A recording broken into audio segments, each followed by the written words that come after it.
right, well, here we are sort of at the first combination. So if you're watching out on the course, sort of 1 minute as you go down past that yellow house. So you'll see most of the riders check their watch, and, depending on their plan, if you're starting off quiet, you might be, get there in a minute two, something like that. If you want to start off quick or whatever, you might get there in 57, 56 maybe. But if you get there in 45, I'd be a little bit nervous. And if I got there in a minute 15, I'd probably be a little nervous. So, there's a window there of a few seconds, but, that's sort of a good gauge. And then, the second fence is nice, got a nice ground line. Third fence is a big, fence to get them up in the air with the brush. Then the next fence is a big wide oxer. But again, nice profile, nice big logs, impressive looking jump that you can sort of ride down to and the horse will back up. And then we sort of come up here to the first combination. And these are, all these combinations as the day goes on, right? The riders are going to be in the tent down there watching it on the TV, trying to figure out what everybody's doing. And if there's trouble here, then what do I do to not do what that guy did? The problem is I'm first. And so guaranteed there's not going to be any problems before I go.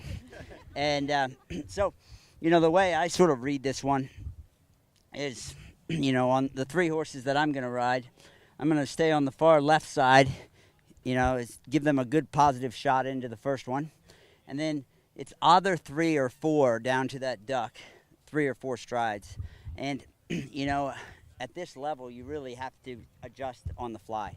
So, if they land, some horses just kind of hop over those and then take a short stride into the water, and then you just stay together and do 4 strides.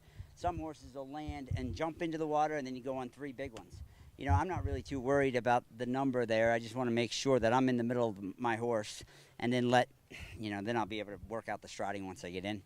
And then for me, I'm going to land and stay absolutely straight, and then have a little half halt on the left rein. I'm almost feeling like I'm doing a pirouette in the water, and stay in the water straight. And then my left leg's going to come up right by the bush you see by this little fake fencing here. And then once I see my distance and I made sure that my horse sees what he's got to do, then I'll be able to press him into this place that I want. So Kobe and Reggie, that's kind of going to be the plan with them. Certainly Reggie, again, I've got to think a little bit about the time. So I could see myself jumping that, going in 3 strides and keep turning and, try to save a second or two here. Park Trader, the one thing I've had a little trouble with, I fell over with him at Burley. I nearly fell over with him at Fair Hill. When he goes up a hill to a jump, he tends to do that a little bit. And so I definitely need to be conscious of that and make sure that I get his front legs in the air. He's got all the scope in the world, and he's brave. He's not worried about anything, but I just have to keep that in the back of my head. This doesn't look like a big jump, but if I don't pick the front legs up high enough, it's big enough. And, and so Kobe and Reggie will go on the inside there, and Petite Flower, I'm going to jump the duck and come around this fencing and give her a good straight shot. So I'm going to use up a couple of seconds, but I want her confident. And as you jump up the hill over brush, they usually jump higher, therefore getting more confidence and realizing that this course is not so difficult. And so that's sort of how I'm going to build her into the course, because the questions are going to come fast and furious after this. But if I can give her confidence at the first combination, obviously that's going to be better for the end of the day. Thank you. So with Gin Juice, my plan is the same thing as Buck. I'm going to jump the left side going in. I'm planning on doing 4 strides to the duck, like kind of jumping the brush, breaking it up, and going to the duck.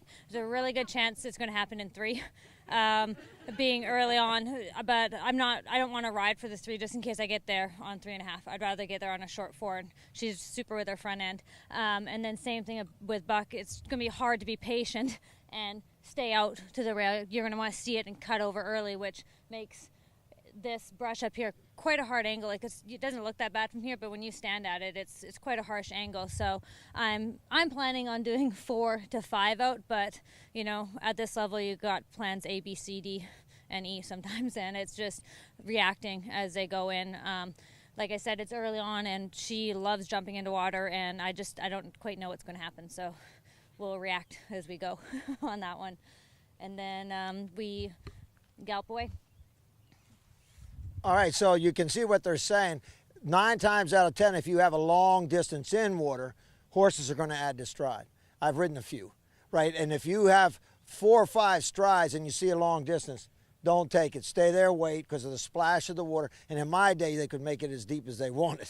Now, but the horse doesn't know how deep it is, so it's an obedience test. So like what Buck said, if they jump off of that into there, you got the 3, because they're going to hit. You just got to kick them, you know, and they'll lead the stride out. But if they do like what she said, they go ooh, ooh, and jump the water, well, then I'm going to add the 4, then I'll work my way out. So that's where you have to listen to what the horse is telling you, all right?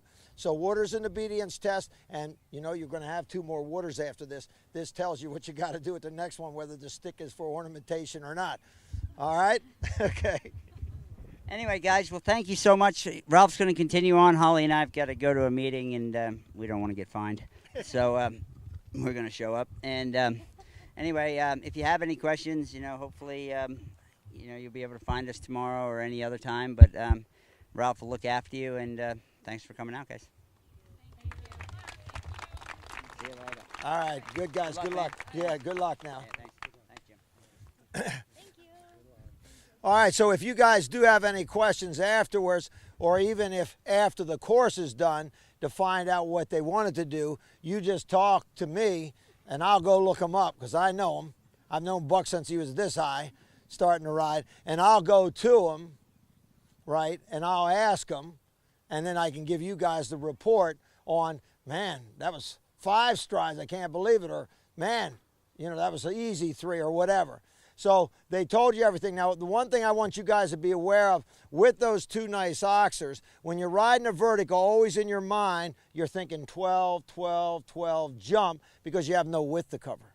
But when you get those oxers, the horses don't know it's an oxer. It looks like just a brush fence. Or that square oxer there just looks like a vertical.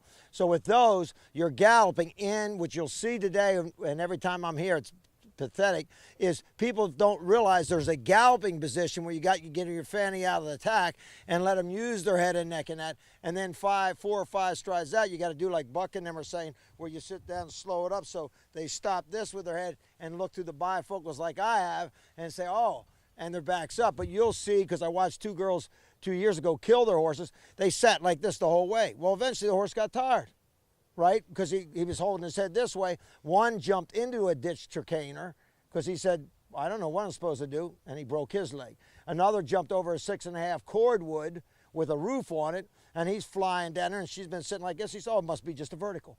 He jumps up. He said, oh, my God, this thing's big. He hung in at the last second. He hit, fell.